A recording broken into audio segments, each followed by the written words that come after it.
Hola,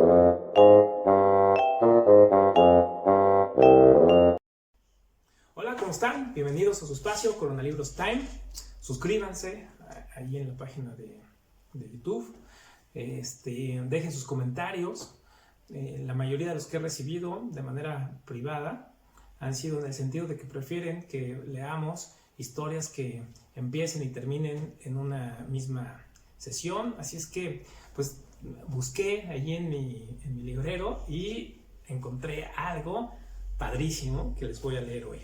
Es un relato de Harmonia Somers, una escritora uruguaya, realmente iconoclasta, disruptiva. Si pensamos que sus escritos son de mediados del siglo XX, de una mujer en Uruguay, con unos contenidos realmente surrealistas, realmente provocadores, podemos dimensionar qué clase de intelectual era Harmonia Somers, lo cual veremos muy claramente en este cuento que se llama El hombre del túnel.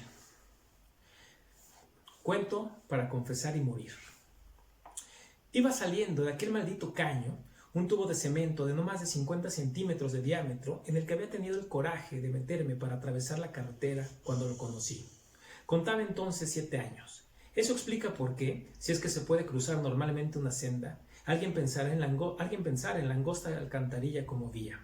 Y que todo el sacrificio de aquel pasaje inaudito, agravado por la curva de la bóveda, fuese para nada, absolutamente para y por nada. Reptando a duras penas, oliendo con todos los poros el vaho pútrido de la resaca adherida a la superficie, logré alcanzar la mitad del tubo. Fue en ese preciso punto de caramelo de la idiotez cuando sucedieron varias cosas, una de ellas completamente subjetiva, el pensar que pudiera parecerse de golpe algo terrorífico, desde víbora a araña, siendo imposible el giro completo del cuerpo y debiendo imaginar la marcha atrás como una persecución frontal por el monstruo. Entonces, y ya instaurada para siempre la desgracia de la claustrofobia, se advirtieron estos dos leves indicios compensatorios. Ver aproximarse cada vez más la boca del caño a la punta de mi lengua y vislumbrar los pies de un hombre, al parecer sentado sobre la hierba según la posición de sus zapatos. Es claro que ni por un momento caí en pensar que era yo quien había estado buceando hacia todo, sino que las cosas se vendrían de por sí a fuerza de tanto desearlas. Dios yo nunca tuve, al menos bajo esa forma de cómo dar goya, de dónde prenderse en casos extremos, ni siquiera como la cancelación provisoria del miedo.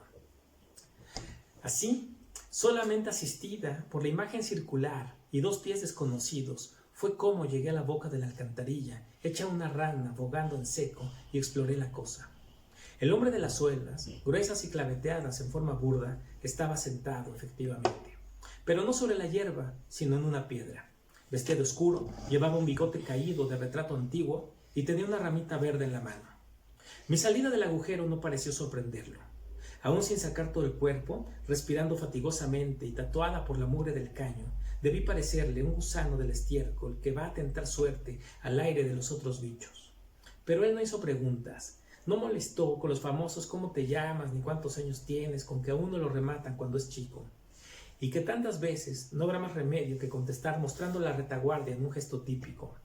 Si acaso intentó algo fue sonreír, pero con una sonrisa de miel que se desborda, y elaborada al mismo tiempo con los desechos de su propia soledad, quizás de su propio túnel, como siempre que la ternura se queda virgen en esta extraña tierra del desencuentro. Entonces yo emergí del todo, es decir, me incorporé enfrentándolo.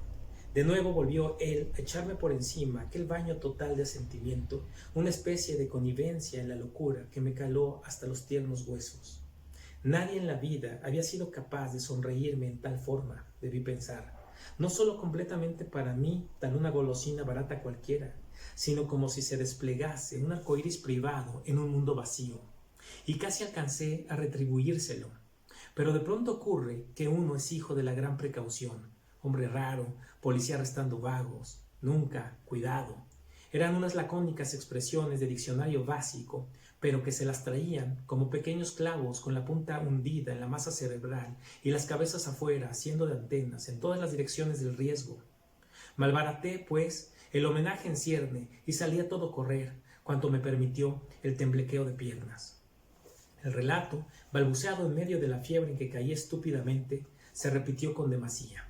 Y así, sin que nadie se diera cuenta de lo que se estaba haciendo, me enseñaron que había en este mundo una cosa llamada violación.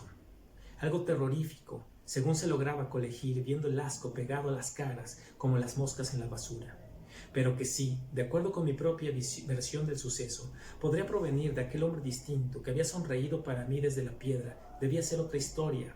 Violación, hombre dulce, algo muy sucio de lo que ellos estarían de vuelta, pero sin que nada tuviese que ver con mi asunto, divisible solamente por la unidad o sí mismo, como esos números anárquicos de la matemática elemental que no se dejan intervenir por otros. Tanto que supuse que violar a una niña sería como llevársela sobre un colchón de nubes, por encima de la tierra suspicaz, a un enorme granero celeste sin techo ni paredes, y estarse luego a lo que sucediera.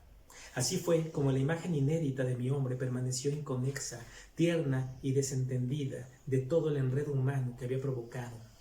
Detuvieron a unos cuantos vagabundos y nada. Mi descripción no coincidía nunca con harapos, piojos, pelo largo, dientes amarillos. Hasta que un día decidí no hablar más. Me di cuenta de que eran unos idiotas crónicos, pobres palurdos sin aventura, incapaces de merecer la gracia de un ángel que nos asiste al salir del caño. Y todo quedó tranquilo. Pero eso no fue sino el prólogo. Él reapareció muchas veces, se diría que 7, las suficientes para una completa eternidad. Y aquí comienza la verdadera historia. El hombre de la acera de enfrente, el único que asistió a mi muerte, la revelación final del vacío. Yo vivía entonces en una buhardilla. La había elegido por no tener nada encima ni a los costados, una especie de liberación inconsciente del túnel, por si esto fuera a saber psicoanalizarse. Una vez, luego de cierta enfermedad bastante larga, abrí la ventana para regar unas macetas y lo vi. Sí, lo vi y era el mismo. Con tantos años más encima, y no había cambiado ni de edad, ni de traje, ni siquiera de estilo en el bigote. Se hallaba parado junto a una columna y, aunque nadie pudiese creerlo, tenía la misma ramita verde de 10 o 12 años atrás en la mano. Entonces yo pensé, esta vez será mío. Solo que su imagen no tendrá profanadores, no iría a caer en los sucios anales del delito común, al menos siendo yo quien lo entregue. En ese preciso golpe mental de mi pensamiento, él levantó la cabeza, desde luego que reconociéndome, y volvió a sonreírme como en la boca del túnel. Dios mío, haz que no se pierda de nuevo, dije, agarrándome de la famosa argolla del ruego. Otros tantos años después del después no serían lo mismo. Solo tiempo de bajar a decirle que yo no lo acusé. Y no únicamente eso, sino todo lo demás, las dulces historias que su presunta violación había sido capaz de provocar más tarde, en toda soledad que tú desparramaste bajo el cielo, cuando las horas eran propicias y las uvas maduraban en sus auténticos veranos. Tomé el teléfono y marqué el número del negocio vecino al cual donde él estaba reaparecido. Perdone, dije contrariando mi repugnancia a este tipo de humillaciones, habla el estudiante que vive en el último piso de enfrente. ¿Sí? ¿Y? Bueno, usted no lo podría comprender. Quiero simplemente que salga y diga a ese hombre vestido de oscuro y con una ramita en la mano que está junto a la columna que la muchacha que regaba las macetas es aquella misma chiquilla del túnel y que ya baja a encontrarlo, que no vaya a perderse de nuevo a causa de los 5 pisos que deberá hacer para reunírsele. Corra, se lo suplico. Nada más, se atrevió a preguntar el tipo. Vaya de una vez, le ordené con una voz que no parecía salir de mis registros. Lo espero sin cortar. Es que ya no podrían pasar de nuevo los mismos años, nunca es el mismo tiempo el que pasa. Mis incoherencias, la locura con la que le estaría machacando el oído, lo hicieron salir a la calle. Le observé mirar hacia el punto preciso que yo había indicado, mover la cabeza negando y aumentar después el área de reconocimiento. Al cabo de unos segundos, y mientras yo veía aún al forastero en la misma actitud, volvió con esta estúpida rendición de noticias. Oiga, ¿por qué no se guarda las bromas para otro? Junto a la columna no hay ningún tipo ni nada que se le parezca. Esto no es un episodio del hombre invisible, ¿qué diablos? Bromas las que quiera hacer usted, no yo, le grité histéricamente. Está aún ahí, lo sigo viendo.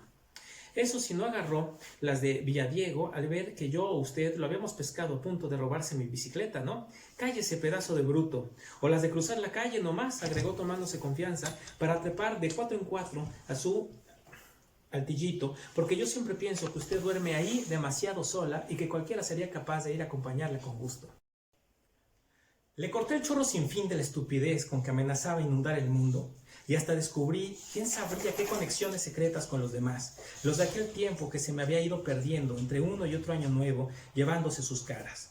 Por breves minutos de marcha atrás, volví a sentir mi aire abanicado por sus alientos, algunos como del parto de las flores, pero otros tan iguales al de esas mismas flores cuando se pudren, que casi hubiera sobornado a la muerte para que se los arrastrara de nuevo. Fue entonces cuando comprendí que jamás, en adelante, debería comunicar a nadie mi mensaje. Todo era capaz de quedar injuriado en el trayecto por el puente que ellos me tendían. En forma vaga llegué a intuir que ni yo misma estaría libre de caer en sus fabulaciones, que era necesario liberar también al hombre de mi propio favor simbólico, tan vasto como el de cualquiera. Cerrado, pues, el trato definitivo, y mientras él seguía en la misma actitud de contemplación, sin enterarse siquiera de que el dueño de la bicicleta la sacaba del apoyo de la columna llevándosela al interior de la tienda, yo salí como una sonámbula hacia la escalera. Iría, quizás, hablando sola, o contraviniendo la velocidad normal, o en ambas cosas a la vez, cuando la mujer de color indefinido que subía resoplando como un bolso lleno de provisiones en la mano, se interpuso en mi camino. Ya antes de pretender su prioridad, se me había hecho presente con un olor como de escoba mojada con que traía inundado el pasillo. La estaba imaginando en una pata, yéndose a la oscuridad de la rinconera o a colgarse sola por una argollita de hilo sucio que ella misma se habría atado en la ranura del cuello, cuando persistió en tomarse toda la anchura del pasaje. Luchábamos por el espacio vital sin palabras, a puro instinto de conservar lo más caro. Ella su vocación de estropajo, yo la boca del túnel donde iba a hallar de nuevo algo que me pertenecía, cuando no tuve más remedio que empujar. Sí, empujar, ¿qué otra cosa? 2 veces no va uno a dejarse interferir por nadie, mientras hace equilibrios en la cuerda tirante del destino sobre las pequeñas cabezas de los que miran de abajo. Y llegó ella primero que yo, es claro. Cuando la volví a ver en el último descanso, mirándome fijamente con 2 ojos de vidrio entre el desparramo de sus hortalizas, ya era tarde. El hombre había desaparecido. No diré que para siempre, mas su periodicidad, contándose desde mi violación hasta mi primer crimen, luego a las otras menudencias de las que él fue también principal testigo, y en las que siempre los demás actuaban de desencadenantes, se me llevó pedazos de la pobre vida que nos han dado. Es que uno merodea por años alrededor de ese algo que nos van a quitar, y luego hasta tiene valor para esperar a que el vino se ponga viejo. Así, cuando mucho tiempo después cambié las escaleras por ascensor automático y nadie supo en el piso de donde venía la mudanza, casi llegué a saludar a una mujer parecida a mí que se echaba hacia atrás los cabellos en un espejo del pasillo. Dios mío, iba a decir ya como alguna otra vez en las apuradas. Pero recordé de pronto el peor y el mejor de mis trabajos, aquel de quitarle limpiamente su hombre a una prójima desconocida. Y decidí que mi pelo, ya desvitalizado, era una cosa de poca monta para andar a los golpes en la última puerta en busca de lástima hacia sí mismo. Hasta que cierto atardecer lluvioso, no podría decir cuánto tiempo después, el hombre del túnel volvió a aparecer en esa nueva y no otra acera de enfrente, con el olfato de un perro maníaco que anduviera de por vida tras la pieza. Entonces yo decidí que nada en este mundo podría impedirme ya que me precipitase a su encuentro definitivo. Estaba así, sin intermediarios de ninguna especie, apretando el botón de la jaula, cuando vi recostada a la pared la escalera de emergencia. Eso es, lo de siempre, farfullé, la atracción invencible del caño, aunque la senda normal sea ahora esta, que va y viene verticalmente con su incuestionable eficacia propia.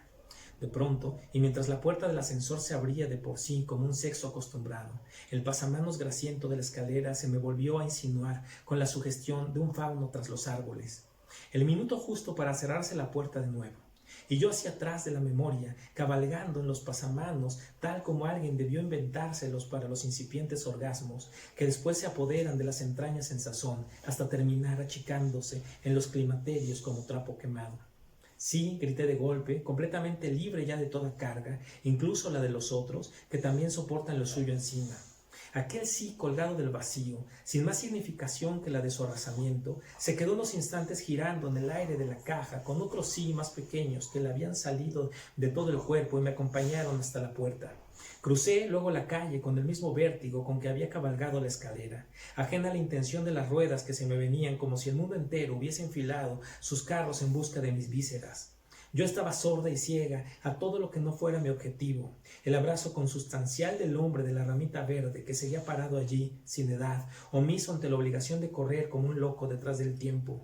Fue entonces cuando pude ver fugazmente cómo el violador de criaturas, el ladrón, el asesino, el que codicia lo que no le fue dado, y el todo lo demás que puede ser quien ha nacido, abría los brazos hacia mí, pero en una protección que no se alcanza si las ruedas de un vehículo llegaron primero. Lo vi tanto y tan poco que no puedo describirlo. Era como un paisaje tras los vidrios del tren expreso, con detalles que nunca se conocerán, pero que igualmente aterciopelan la piel o la erizan de punta a punta. Gracias por la invención de las 7 caídas, alcancé a decirle viendo rodar mi lengua como una flor monopétala sobre el pavimento. Entré así otra vez en el túnel, un agujero negro bárbaramente excavado en la roca infinita, y a sus innumerables salidas, siempre una piedra puesta de través cerca de la boca, pero ya sin el hombre, o la consagración del absoluto y desesperado vacío. Impresionante relato. Ojalá que les haya gustado.